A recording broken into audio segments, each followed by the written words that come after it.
Alors, zdam, ça veut dire foncer, ça veut dire marcher, mais marcher d'un pas ferme. Véritablement, c'est zdam. C'est le mot que mon défunt père utilisait à chaque fois quand on venait le solliciter, quel que soit l'objectif. Il disait zdam, fonce, mais te pose pas 1001 questions, vas-y. Le Book Club avec Philippe Robichon sur Beurre FM. Le Book Club de Beurre FM, c'est l'émission qui parle des livres avec ceux qui les écrivent, à ceux qui les lisent. Bon dimanche à tous. Mon invité s'appelle Kim Benour. Bonjour et bienvenue sur Beurre FM. Bonjour, merci de l'invitation. Avec beaucoup de plaisir. Qui vous appelle encore Abdelkrim autour de vous? Il y a des gens? Les institutions peut-être, quand on m'appelle au téléphone avec beaucoup de difficultés à le prononcer. C'est plutôt mauvais signe en général, ça. C'est exactement ça. Et plus personne ne vous appelle par votre prénom? Si, ma plus vieille sœur encore de temps en temps m'appelle par mon prénom, ou alors les tantes qui sont encore au pays m'appellent comme ça. Enfin, la tante qui reste. Il y a toujours eu des surnoms, hein. C'est soit Abdel, soit... Les parents ont eu la bonne idée d'appeler tous les garçons Abdel Aziz, Abdel Jalil, Abdel Hafid, Abdel Slam, Abdel Krim. Donc il fallait des surnoms, des diminutifs. Et moi j'ai viré le R et puis on a gardé Kim. On aurait pu faire Crimo. Ouais, si aussi. Et il y avait un joueur comme ça que j'adorais d'ailleurs, Abdel Krim, Meri Crimo. Alors vous avez d'autres surnoms, hein. Votre père vous surnommait Zouita, pourquoi? Alors Zouita, c'est une histoire qui est émouvante. À chaque fois que j'en parle, c'est mon père avait décelé, tout petit déjà, que j'aimais être en marge. Je sais pas comment, je sais pas pourquoi.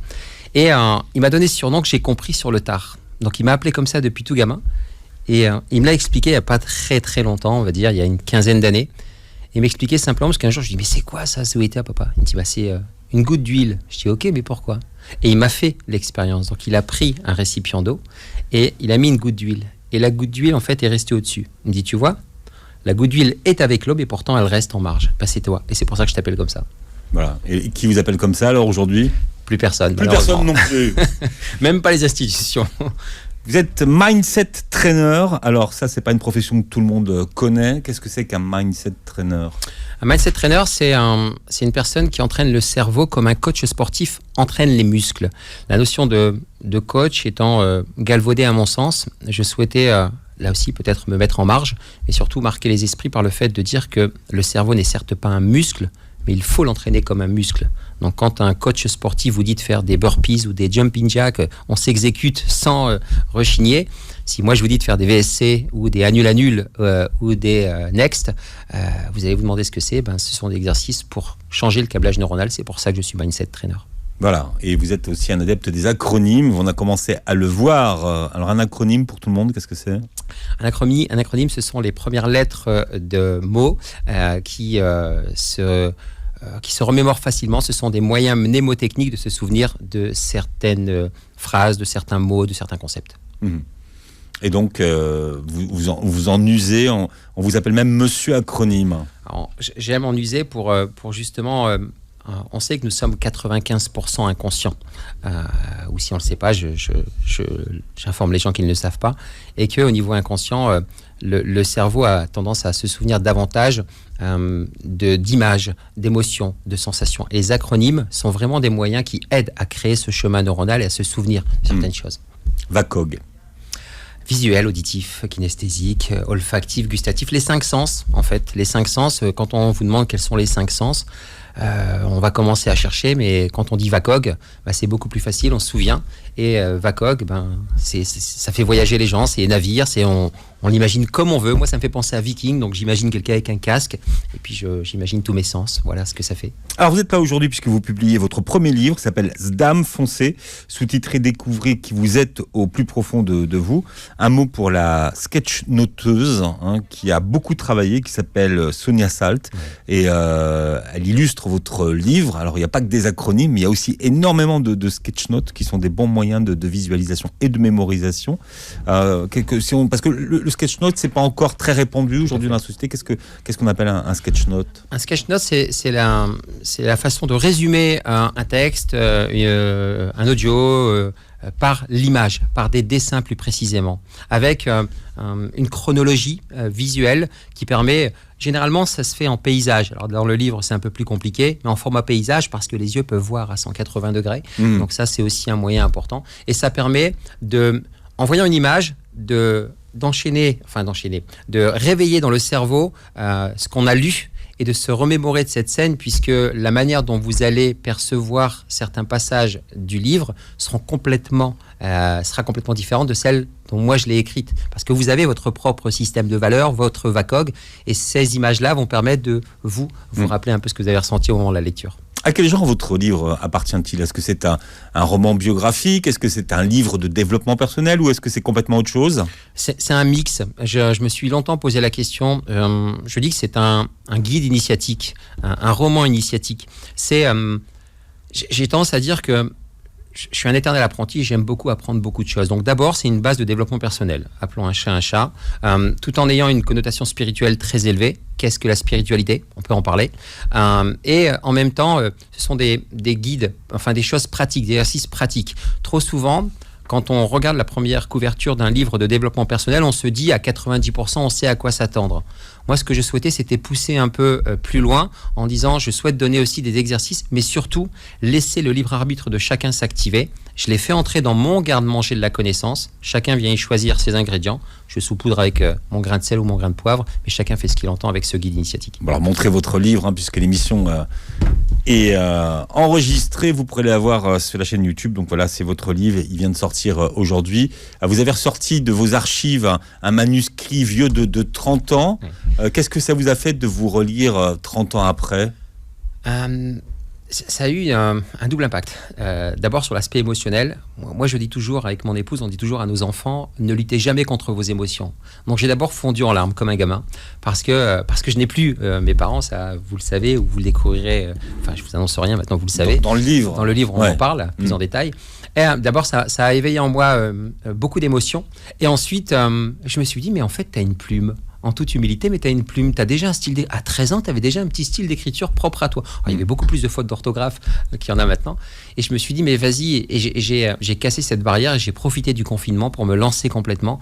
Et j'ai adoré écrire. Pour écrire votre... Qu'est-ce qu'il y avait dans votre livre que vous écrivez quand vous avez 13 ans ? C'était genre un journal intime ? C'était vos pensées ? Alors, c'était des pensées, mais c'était aussi beaucoup sur ce que j'observais de mon père, des comportements de mon père, comment je percevais mon père, ce daron des anciennes générations qui rentrait à la maison harassé de travail et avec qui on partageait des choses, beaucoup d'imitations. Je faisais beaucoup de description de ce qui se passait dans le foyer, de mes frères, de mes sœurs. Donc c'était un peu du storytelling ancienne génération. Je racontais ce que je voyais. Vous imitiez les personnages du Bébé de Show. Ouais, beaucoup. Mais et alors aujourd'hui, est-ce que vous avez progressé dans vos imitations ou alors vous êtes resté dans les années 90 ? Je suis resté bloqué, c'est catastrophique.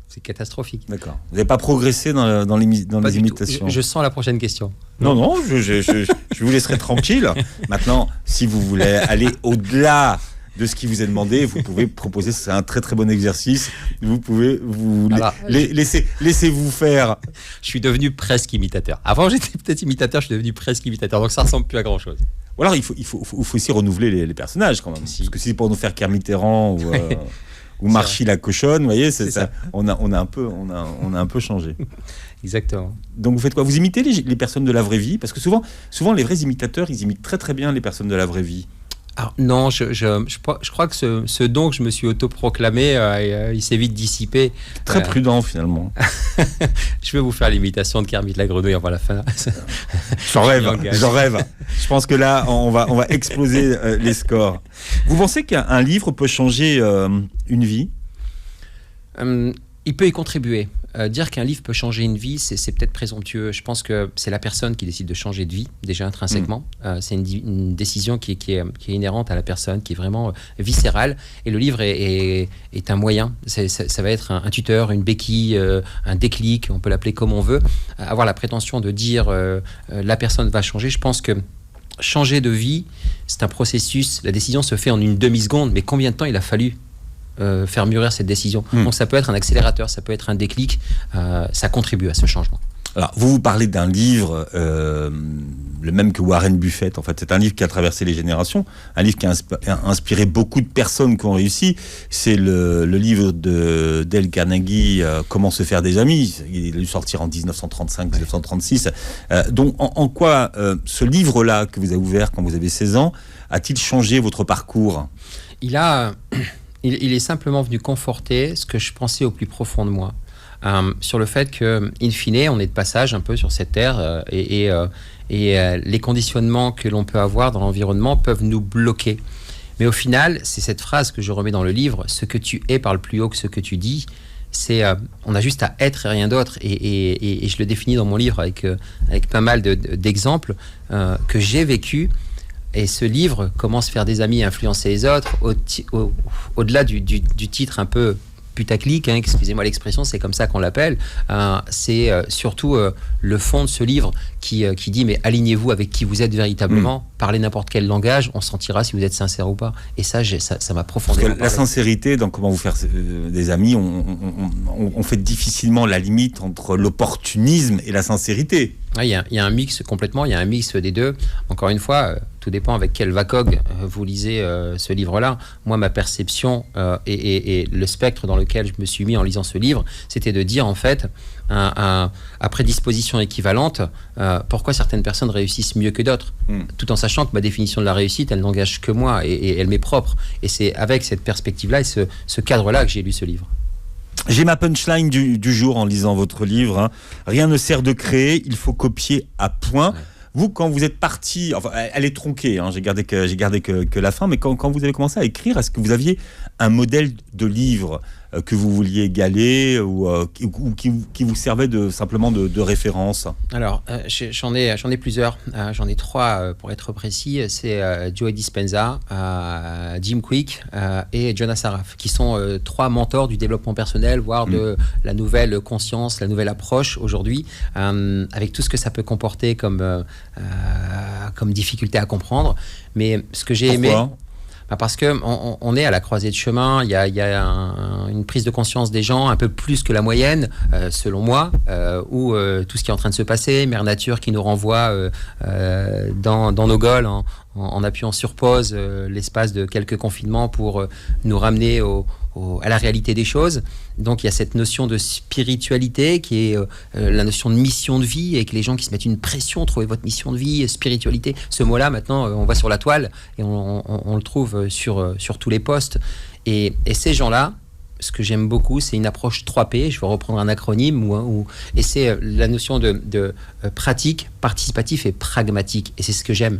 C'est-à-dire que quand on lit du Jim Kwik, il ne vous dit pas simplement reprenez le contrôle de vos pensées. Alors Jim Kwik, il fait quoi, Jim Kwik? Jim Kwik, c'est juste le coach mental de Will Smith, pour le résumer rapidement. Mais Jim Kwik a eu un accident quand il était gamin, et il a compris que la plus grande puissance qu'il avait entre les mains, si je puis dire, c'était la maîtrise de son cerveau et du fonctionnement de son cerveau. Donc lui explique que des exercices basiques, répétés de manière récurrente, permettent d'inverser les chemins neuronaux, parce qu'in fine, nous ne sommes pas des êtres logiques, nous sommes des êtres neurologiques et biologiques. Et quand on comprend le fonctionnement neurologique ou biologique des choses, on peut inverser la tendance. Il y a beaucoup de morts dans votre livre, hein, et c'est vrai que vous rendez beaucoup hommage à vos morts. Et d'ailleurs, cette phrase-là, vous rendez hommage à qui avec cette phrase, parce que la vie tient un battement de cils? Alors à mon père et à ma mère également, puisque ils m'ont toujours dit en arabe, Denia Hede m'a fait Awelo, ce qui veut dire la vie passe à vitesse grand V. Il n'y a rien dans ce bas monde, si on doit le résumer littéralement, mais traduit par la vie passe. Tiens, un battement de cils, c'est on cligne les yeux, on les ouvre, et j'ai une anecdote pour ça. Je me souviens avec comme je parle beaucoup des morts, parce que pour moi la mort fait partie de la vie et j'en parlerai, j'ai pas de tabou avec ça. Je me souviens quand j'étais plus gamin, avec un de mes frères qui est décédé aussi, je disais en l'an 2000 j'aurai 26 ans. Voilà. Je pense à votre frère pour cette phrase d'ailleurs. Il y a ça. Pour votre frère. Alors, mon père me dit cette phrase au moment où on perd mon frère, mais je pense à lui et je me dis ce jour-là, allez, vas-y, fonce, Zdam, éclate-toi, profite à fond. De toute façon, critiquer, tu seras critiqué. Donc vas-y, éclate-toi tout simplement. L'histoire de vos parents commence en Algérie. Hein. Ils arrivent en France en 1964, 2 ans après l'indépendance. La partie algérienne de la vie de vos parents, vous la connaissez bien? Ouais, ça fera peut-être... Alors, j'ai pour ambition de faire un film sur la vie de mes parents et d'écrire aussi un autre bouquin sur cette vie-là, justement, parce que je leur ai posé des centaines de questions, j'ai des enregistrements avec eux, donc étant très complice avec mes parents. Je voulais à tout prix garder une trace Alors c'est rare les enfants qui font ça sur la partie de l'autre côté de la Méditerranée de leurs parents. Ça saute souvent d'une génération. Alors c'est effectivement ça, et c'est pour ça quand je vous dis que mon père m'appelait Zoïta, j'étais la personne qui provoquait un petit peu à chaque fois, mais dans le bon sens du terme. Et même lui, ça l'interpellait quand je venais lui poser des questions, en disant mais raconte-moi la guerre, papa, t'as vécu quoi? Alors, au départ, c'était d'un revers de la main. Il me disait mais t'es trop jeune pour comprendre, cherche pas, et ainsi de suite. Et plus le temps a avancé, plus j'ai réussi un peu à tirer sur ce fil d'or et avoir des infos. Alors je sais qu'ils sont partis avec de lourds secrets, avec des choses qu'ils n'ont pas compris, avec des choses qu'ils ont souhaité garder. Mais pour autant, ils m'ont donné pas mal de choses. J'aurais pu en avoir 40 de lois, mais j'en ai mis 21. 21 lois, donc c'est les 21 lois que vous ont donné vos parents. Oui. Votre père vous donne la 21e d'ailleurs sur son lit de mort. Alors c'est intéressant, 21 lois, alors que vous résumez d'ailleurs chacune. Pourquoi 21 ? Je suis né le 21 septembre. Je voulais savoir s'il y avait un lien. Parce que... Je suis né le 21 septembre, ma mère est née le 21 septembre. Et ce livre, je l'ai voulu un peu comme la dualité de la vie, en fait. Je pars du principe que pour comprendre l'amour, il faut comprendre la haine, avec cette image de la pièce. Et je voulais faire un espèce de pseudo-match entre mon père et ma mère, donc leur donner le nombre équivalent de lois, et en retraçant un peu le parcours. C'était hallucinant parce que ça m'a semblé évident. Il y avait 10 lois d'un côté, 10 lois de l'autre, et puis cette 21e loi qui est celle que mon père me donne sur son lit de mort. Vous découvrirez dans le livre ce qui se passe à la fin. La loi d'or. Ouais, cette fameuse loi d'or que j'écris ici, sur le livre, en dernière de couve. Ah, je ne l'ai pas vu ensuite, parce que le livre vient d'arriver. Donc, vous voyez, je découvre en même temps que vous le livre. Et cette loi d'or, elle fait partie... en fait, des lois immuables du monde dans lequel on vit, et les plus grandes de ce monde, pour en avoir rencontré quelques-uns, pratiquent cette loi d'or. Je la résumerai en faire aux autres ce qu'on aimerait qu'on nous fasse, respecter son prochain. Elle peut être... Chez vous, dans votre milieu, en marketing, on appelle ça la symétrie des attentions. Complètement. Et ça, c'est prépondérant. Pour moi, c'est vital, c'est viscéral, et c'est pas négociable, en fait, c'est comme ça. Alors, on parlait des acronymes dont vous êtes friand, vous êtes même fou. Un des premiers acronymes, c'est ASAP. Et ce qui est important dans ASAP, c'est les 2 dernières lettres. App comme appliqué. D'accord. Donc votre livre est un livre qui est fait pour être appliqué. Il faut le lire chronologiquement, ou alors on peut lire les lois comme on veut, indépendamment. On peut effectivement les lire comme on veut. J'ai fait l'exercice, et en fait, ce que je dis, c'est que ces lois, c'est une espèce de puzzle à 21 pièces. Et elles sont là, donc on ne va pas forcément prendre les 4 coins. Généralement, on prend les 4 coins au départ, puis après, on vient imbriquer les pièces. Dans ces 21 lois, piochez comme vous le souhaitez. La seule consigne, si je puis dire, c'est de terminer par la loi d'or. Mais sinon, les 20 autres lois, piochez comme vous voulez. Vous verrez qu'au final, ça va répondre à un besoin du moment. Et ensuite, appliquer. Il y a des exercices, vous verrez, il y a des flashcodes, c'est moderne. Ouais. Donc vous pouvez appliquer, mais c'est vrai que souvent les livres, vous lisez, et puis si vous appliquez pas, ça sert à rien. C'est pas parce que vous avez lu le livre que ça fonctionne. Tout à fait. Ça, c'est vraiment une leçon que j'ai apprise avec les auteurs que je citais, que ce soit Jim Quick, Jonas Saraf ou encore Joe Dispenza. Il y en a plein d'autres. Cette notion d'application qui peut contribuer à l'accélération du changement qu'on a initié. Savoir et ne pas faire, ce n'est pas savoir. Ouais. Donc ça, c'est... Léo Biscaglia. Voilà. Il faut appliquer. Appliquer, c'est vraiment clé. Là, en échangeant, même ici, moi, quand je pars du principe qu'on a tous une histoire à raconter et une histoire à écouter. Moi, je viens ici, j'ai une petite expérience de la radio, mais pour autant, j'utilise 2 fois plus mes oreilles et mes yeux que ma bouche. C'est assez paradoxal quand je le dis là, parce que je suis interviewé pour regarder, pour observer, pour apprendre. Et surtout, je mets en pratique. Est-ce que c'est plus facile de répondre aux questions ou de les poser ? Je suis à l'aise sur les deux. Ça peut paraître prétentieux. Je suis à l'aise sur les deux, mais j'aime beaucoup parler. Moi, je peux partir pendant des heures et des heures et des heures sur n'importe quel sujet. On appuie sur un bouton, je vous dis bonjour et vous me dites c'est parti, oui, complètement. Bim, 20 minutes, un sujet, une action. Vous avez un podcast également où vous rencontrez des experts. Oui. Là aussi, BIM, c'est un acronyme des différents moyens de diversification potentiellement pour déjà calmer son reptilien sur la peur du manque financier. Parce que malheureusement, l'être humain a développé une relation, excusez-moi du terme, mais incestueuse, voire pornographique avec l'argent. Et quand on se détache de ça, c'est un peu mieux. Ah, quand j'entends ça, je pense à Steve, vous voyez. La relation pornographique avec l'argent, vous voyez, ça me fait penser à Steve. Je crois que j'ai dû l'entendre dans une de ses formations, je pense. Et ça m'a marqué. C'est déposé, je peux vous dire. Stick alors. Vous, alors, quand on regarde votre parcours, vous avez un parcours en entreprise, 18 années où vous finissez par devenir directeur marketing d'une boîte. Vous racontez qu'au lieu d'aller déjeuner avec vos camarades, vous passez toutes vos journées dans votre voiture à méditer. C'est pas courant, ça. Pourquoi cet isolement à l'heure du déjeuner ? Alors, j'ai besoin de comprendre les choses. J'ai besoin d'apprendre. Et puis en même temps, je me dis que je suis pas forcément à ma place à la cantine. J'ai déjà un peu cette approche de l'alignement corps, cœur, conscience, cerveau. Donc j'ai toujours voulu faire attention à moi. Là, c'est les 4C. Hein. C'est pour les gens là qui nous suivent. Vous allez voir, il y a les 3P, les 4C. Et en fait, je m'applique j'ai toujours voulu prendre soin de moi. J'aime bien les belles choses. J'ai toujours voulu prêter attention à mon apparence, qu'elle soit physique, mentale. Et aller à la cantine, déjà, je pratique le fasting depuis très longtemps. C'est-à-dire que je ne mange qu'une fois par jour, dans 80% des cas, le soir. Donc, le fasting en français, c'est le jeûne intermittent, pardon. Donc, je pratique le jeûne intermittent. Et je me dis, plutôt que d'aller à la cantine, parce qu'on sait que quand on mange, généralement, l'énergie, on n'a pas la même énergie. Vous savez, le petit coup de pompe après le déjeuner où on a envie de s'endormir. Donc, je me dis... Alors là, il faut revoir les cycles circadiens pour ça. Exactement. Exactement. Je vois que vous avez bien suivi. Donc, et là, je me dis... mais va nourrir ton cerveau en fait. Donc je vais nourrir mon cerveau et puis je commence par des vidéos sur YouTube, ensuite je pratique un peu de méditation, de la lecture, je suis des formations en ligne et pendant ces moments-là, je me dis que je fais ce que 5% de la population fait ou ce que 95% de la population ne fait pas appliquer. Bon, alors ce qui est intéressant, c'est que vous aviez le choix, soit vous étiez imitateur, soit vous étiez footballeur professionnel.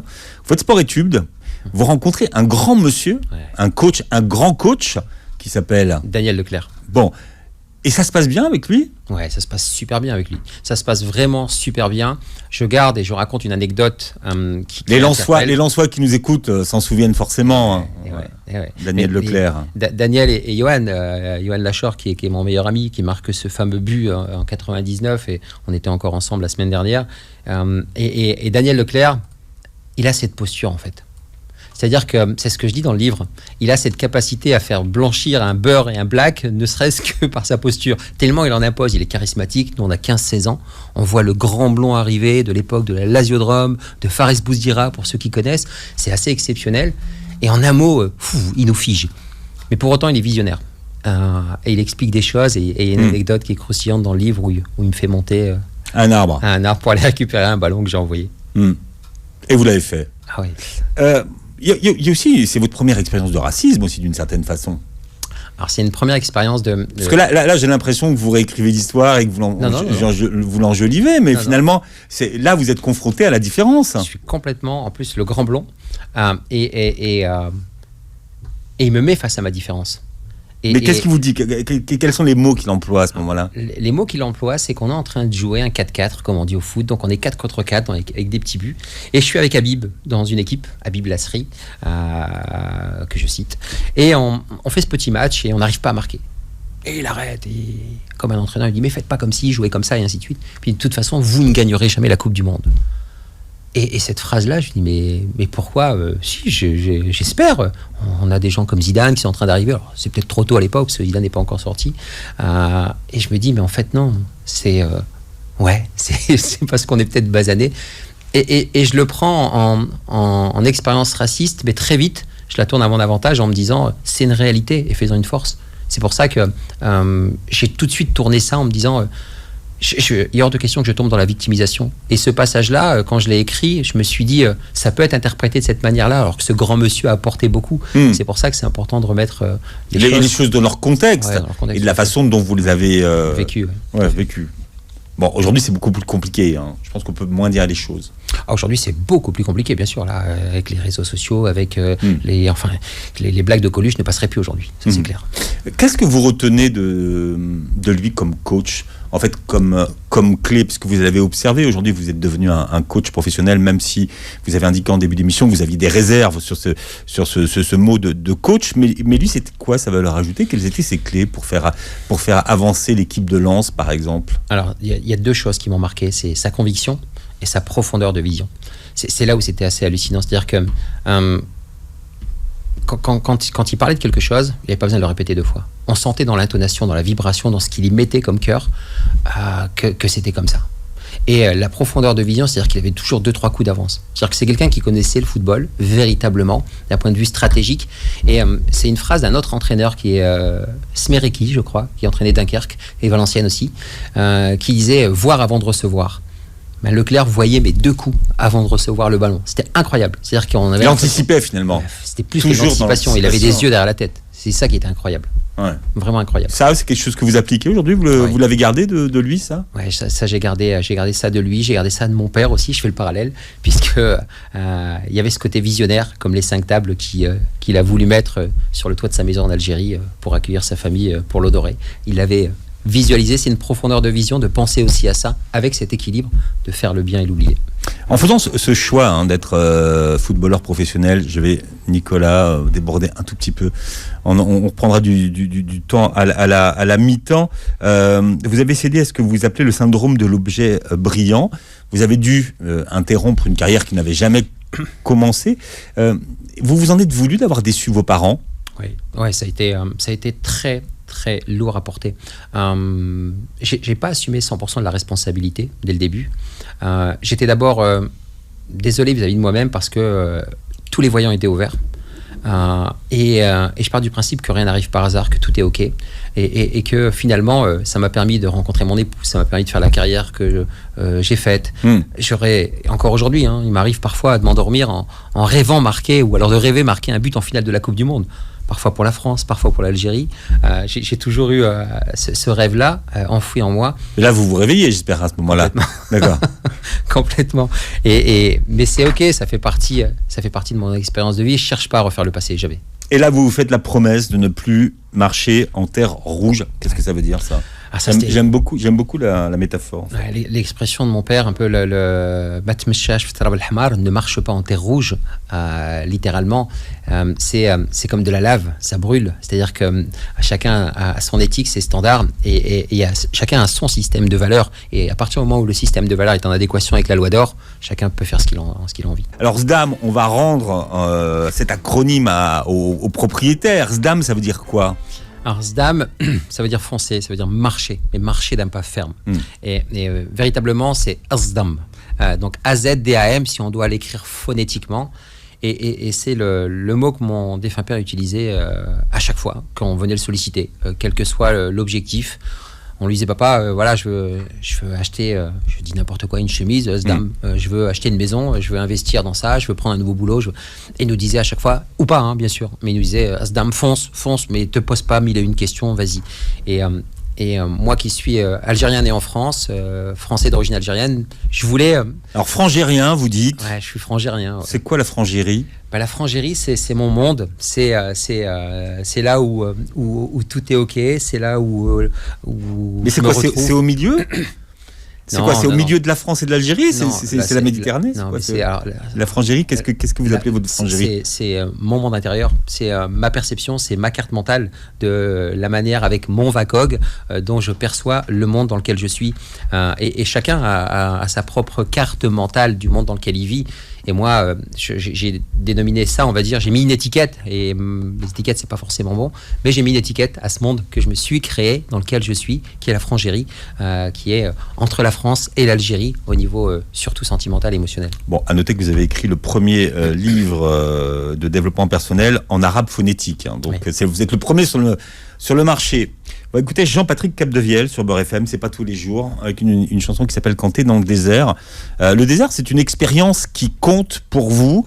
On est tous des bédouins, dites-vous. Qu'est-ce que vous avez trouvé, vous, dans le désert? Et à qui vous rendez hommage à ce guide qui vous a accompagné et finalement qui vous a permis de vivre cette expérience initiatique?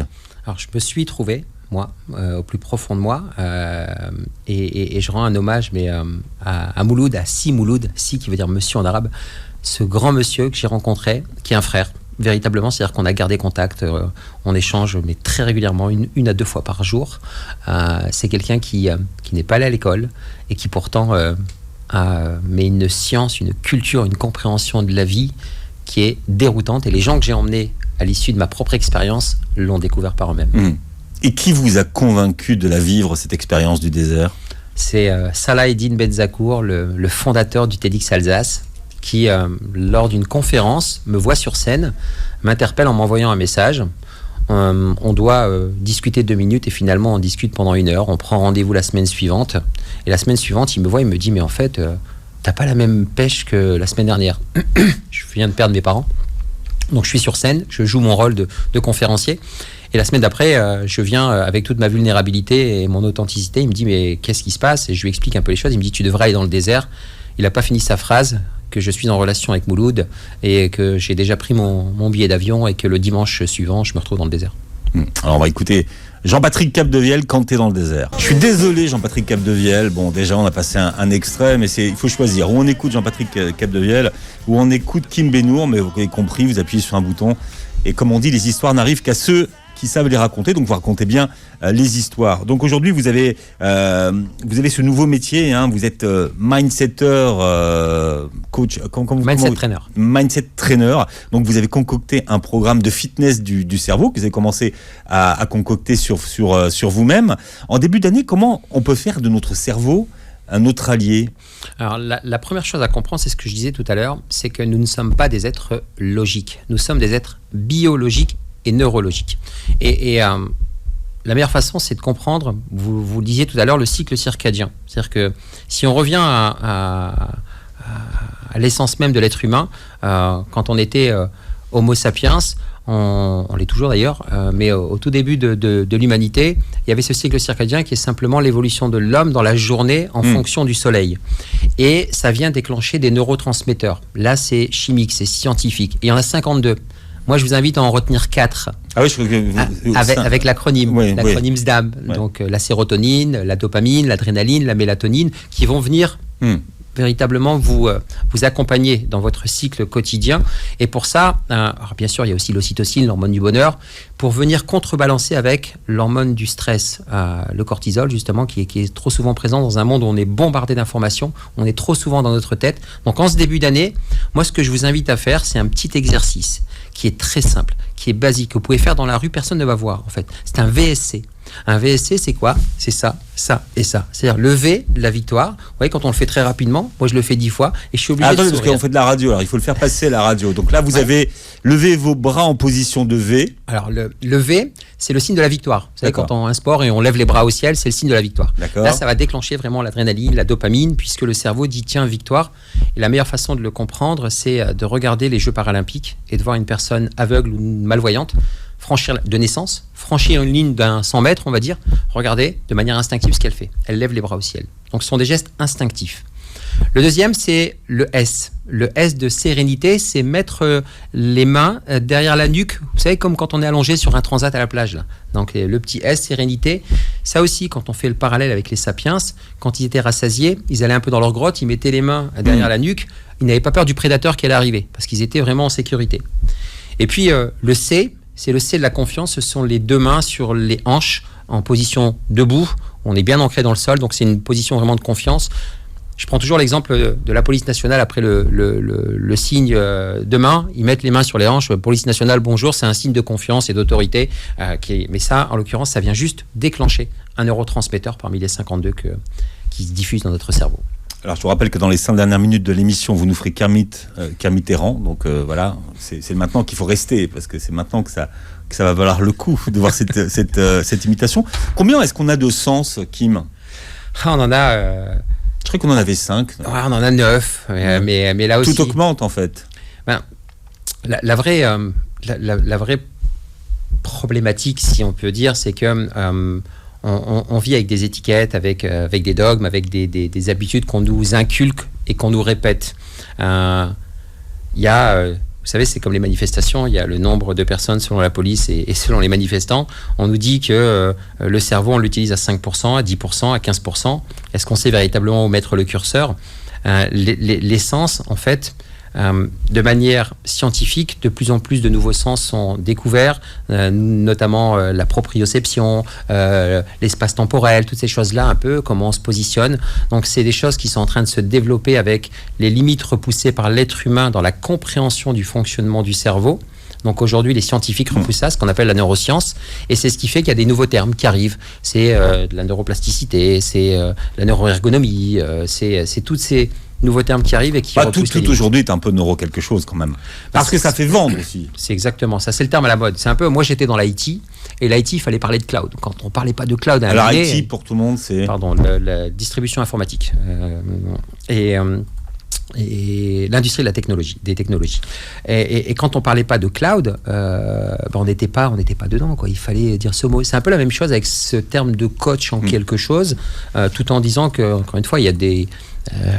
on y met ce qu'on veut derrière le terme de coach. Hein. Et cette notion de neurosciences, comme spiritualité, comme mission de vie, on la sert à toutes les sauces aujourd'hui. Vous dites de vos parents qu'en fait, ils étaient des neuroéducateurs nés. Je pense que les neurosciences, ça leur parlait pas vraiment. Ils faisaient de la neuroéducation, comme Monsieur Jourdain faisait de la prose, sans le savoir. C'est exactement ça. Je pense qu'il n'y a pas meilleur résumé dans la notion dans le ASAP appliqué. L'enfant que nous sommes, toujours au fond de nous, l'enfant intérieur, hein. Dont on parle aussi beaucoup, va simplement répliquer ce qu'il a enregistré avec ses yeux et ses oreilles dans un laps de temps de sa vie pour le répliquer tout simplement. Mais il y a beaucoup de parents qui nous écoutent, mais soyez les entraîneurs de vos enfants, ça c'est quand même important. C'est vital.